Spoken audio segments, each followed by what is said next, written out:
Jadi jamaah, ada sebuah cerita tentang bagaimana seorang lelaki, subhanallah ya, kakak kelas sana cerita dulu. Bicara nikah nggak harus punya pekerjaan tetap, tapi tetap bekerja. Biasanya kan orang tua bingung ngelihat, nah itu calon suamimu kerjaannya belum tetap, nah kata dia. Dia kerjanya serabutan. Alhamdulillah, yang penting mau bekerja. Rizki itu tidak harus dengan bekerja, jamaah. Subhanallah, ada rizki dari arah yang tidak disangka-sangka. Yang orang nggak akan berpikir, ya Allah kok bisa fulan dapat rizki itu. Itulah Ar-Razzaq Dzul Quwwatil Matin. Kembali ke cerita bagaimana seorang lelaki ketika dia mau melamar seorang wanita. Itu subhanallah. Perempuan itu setiap dilamar oleh laki-laki, yang lamar ini orang-orang sukses ya, Ma. Semuanya mundur. Karena apa? Karena orang tuanya ketika datang itu lelaki melamar ditanya, mau dikasih berapa anak saya? Di sini berapa pasarannya? Nah, nggak tahu. Berapa pasarannya di Banjar, jemaah? Berapa? 30. Ada 50. Iya. Oh, yang 50 yang bagus, jemaah. Nah, itu astagfirullahaladzim. Jadi 20 yang pertengahan gitu. Masya Allah. Tapi memang ada mahar, itu ada mahar standar, jemaah. Setiap kampung itu punya standar yang berbeda-beda. Dan itu diperbolehkan dalam agama, nggak ada masalah itu. Umpamanya umumnya 30 juta. Sudah, orang tuanya tanya mau dikasih berapa? Bingung mau dikasih berapa, ini anaknya orang kaya. Akhirnya mundur semua. Datanglah seorang pemuda, dia dengar tentang anaknya fulan ini, anaknya orang kaya ini. Dia ngomong sama sahib-sahibnya, anak mau melamar dia, siapa tahu diterima. Ya Allah, orang yang lebih sukses dari kamu mundur, apalagi kayak kamu. Nah, punya kan, ya bismillah kan, siapa tahu diterima. Berangkat dia melamar. Ini tidak harus cinta, tapi cocok. Berangkat dia. Sampai ke sana ngobrol sama calon mertuanya. Sama ditanya sama calon mertuanya. Mau dikasih berapa anak saya?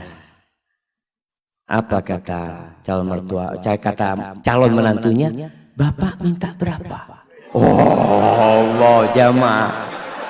Ini jamaah. Kamu jual, saya beli. Minta berapa?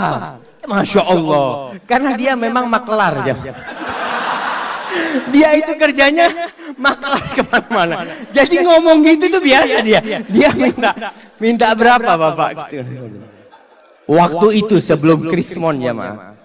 Oh zaman ini ceritanya, jamaah. Kata orang tuanya, berapa? 15 juta, nggak apa-apa, kata dia. Cuma 15 juta paman, kata dia. Subhanallah. Jangan. Masa anaknya Ami yang dari kecil Ami rawat, ya. Ami besarkan, Ami sekolahkan, cuma dihargai 15 juta. Ami, anak kasih 1 miliar. Betul ini ceritanya, jamaah. Tapi sekarang anak nggak punya duit. Iya, memang dia nggak punya duit. Artinya dia ingin ngasih gitu, jamaah. Antum ketawa. Subhanallah, jamaah. Subhanallah. Akhirnya ya sudah, diterima, jamaah. Itu keluar dari sana teman-temannya bingung. Kok bisa diterima, kata dia. Ada ceritanya. Masya Allah. Akhirnya menikah. Menikah dengan utang dia. Mahar itu boleh utang. Makanya ketika antum menikah, kan orang tua mengatakan maharnya sekian tunai atau utang. Walaupun anak nggak pernah dengar yang utang, jemaah ya. Karena yang disebutkan maharnya itu cuma 100.000, 1 juta, seperti itu. Padahal kadang-kala maharnya di zaman sahabat itu, maharnya itu 1 kebun kurma, isinya 400 pohon. Berapa miliar itu, jemaah. Nah, itu bisa utang. Akhirnya menikah. Setelah menikah tetap kerjanya serabutan dia, ya, maklar, jual ini, jual itu. Dia punya utang 1 miliar. Subhanallah. Suatu saat dia cerita, mertuanya ini ngobrol sama menantu-menantunya yang kaya-kaya, cuma satu yang miskin, yang kaya-kaya. Ngobrol masalah durian, Oh, Masya Allah, durian yang enak, durian ini, itu macam-macam. Akhirnya si menantu yang miskin ini minta izin. Paman, ana mau keluar dulu sebentar ya, kata dia. Akhirnya dia keluar rumah. Ke tempat sohibnya, pinjam duit 20.000. Ana pinjam duit 20.000. Buat apa itu? Mertua ana kepingin durian. Dia beli durian. Dia bawa. Sampai rumah masih ngobrol durian. Dia ngomong, paman, afwan, ana nggak bisa beli yang bagus, yang mudah-mudahan ini enak buat paman. Itu mertuanya langsung jatuh cinta sama menantunya nih. Yang kaya raya cuma ngomong doang, durian. Ada langsung beli jemaah. Subhanallah jemaah. Antum itu kalau jadi menantu yang bener. Mertua ngomong durian berarti kepingin durian. Masya Allah jemaah. Ini akhirnya nih menantu jadi menantu kesayang. Sampai kakeknya, istri dia itu, neneknya, pernah suatu hari karena sayangnya sama ini menantu ya. Baik menantu ini. Cuma duitnya memang nggak banyak. Tapi dia mau kerja. Makanya ketika itu dia mengatakan lupa. Salah satu yang diucapkan kepada calon mertuanya ini, paman ana sekarang nggak punya duit. Tapi alhamdulillah Allah kasih anak akal bisa berpikir. Allah kasih anak lutut, anak bisa berjalan. Anak insya Allah akan lunasin hal itu. Subhanallah. Sampai suatu hari dia dipanggil sama neneknya istrinya. Kata neneknya, nak, nenek ini punya duit 500 juta. Nenek mau kasih buat kamu. Subhanallah. Si menantu malu jangan nenek. Nenek kalau mau kasih ke cucunya nenek. Biar nanti anak pinjam anak putar duitnya. Masya Allah. Antum ketawa. Ini laki-laki terhormat jemaah. Artinya dia nggak mau terima. Dia nanti mau pinjam sama istrinya. Kalau sudah punya istrinya dia bisa pinjam. Masya Allah jemaah. Akhirnya diberikan kepada istrinya, duitnya diputar, dia lunasin 1 miliar. Maka carilah lelaki tadi yang nggak harus punya pekerjaan tetap. Masih banyak masyarakat Indonesia itu yang berpikir kalau cari pasangan hidup yang pegawai, yang sudah punya gaji tetap. Jangan sama orang yang baru usaha kecil-kecil nanti bangkrut dia. Kalau pegawai kan ada jaminan nanti, ada jaminan masa tua macam-macam. Nggak harus. Maka itu kriterianya. Allah Subhanahu wa taala mengatakan, "In yakunu fuqara yughnihimullah min fadlih. Wa ankihul ayama minkum wassalihin min ibadikum wa imaikum in yakunu fuqara yughnihimullah." Kalau mereka orang-orang fakir yang kalian nikahkan, Allah yang akan cukupi. Ini kejadian lain. Ada seorang wanita menikah dengan seorang lelaki karena dia sukses. Subhanallah, ketika suaminya bangkrut, minta cerai. Padahal sudah punya anak. Karena dia berpikir mau hidup senang dengan kekayaan. Wallahi jamaah ketahuilah. Kebahagiaan itu tidak didatangkan dari luar.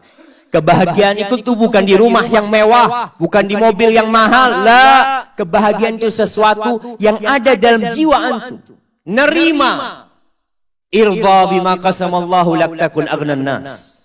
Kata Nabi SAW, ridholah engkau dengan apa yang Allah berikan kepadamu. Engkau akan jadi orang paling kaya, kata Nabi SAW. Tapi adapun kalau mau cari istri, maka Rasul SAW mengatakan, tungkahul mar'a li arba. Wanita itu dinikahin karena 4 hal. Nah, yang sudah menikah bisa sebutkan anak kasih hadiah. Nah, yang sudah menikah, antum sudah nikah. Nah, berdiri. Karena kecantikannya. 4. Karena kekayaannya. Karena keturunannya, nasabnya. Karena nggak mandul. Agamanya mana? Baik, tunggu dulu pertanyaannya. Antum menikah istri antum nggak nyebutkan agama, berarti antum cuma 3. Kenapa antum nikahin istri antum?